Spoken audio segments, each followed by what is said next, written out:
Жители Ингушетии смогут выбрать улицы, которые станут уютнее уже в следующем году. Назрановцам в рамках программы формирования комфортной городской среды предложено выбрать 7 из 10 проектов. В их числе прилегающая территория Алханчурского канала, южная и юго-восточная часть пруда, аллея по проспекту Базоркина, прилегающая территория амбулатории по улице Дидигова, а также улицы Мужихоева, Хамхоева, Цычоева и Арчакова.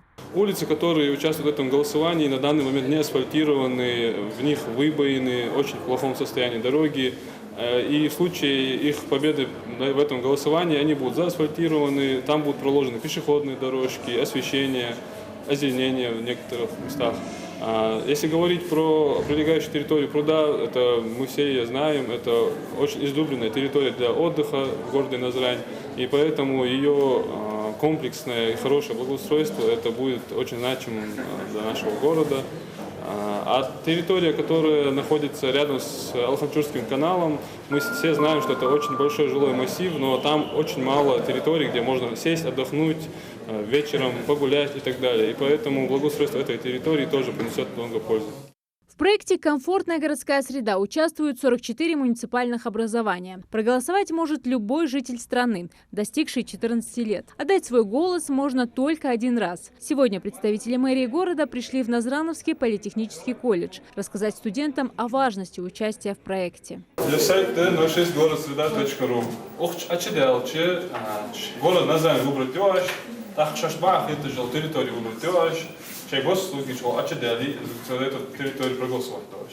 Студенты с радостью приняли участие в голосовании. Все, что нужно, это потратить 3 минуты, зайдя на сайт загородсреда.ру и отдать голос за понравившиеся проекты. Молодежь больше отдает предпочтение скверам для отдыха. Я голосовала за Назрановский пруд и в заводе.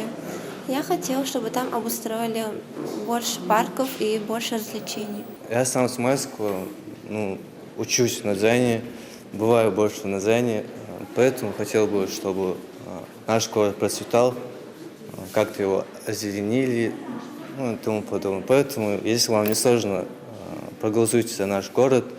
Голосование проходит ежегодно. Благодаря проекту «Комфортная городская среда» в наших городах появились такие островки для семейного отдыха. Наша задача состоит в том, чтобы вовлечь в голосование как можно больше людей. Мы проводим голосование не только среди молодежи, хотя, можно сказать, мы проводим голосование среди школьников, студентов, разных образовательных учреждений.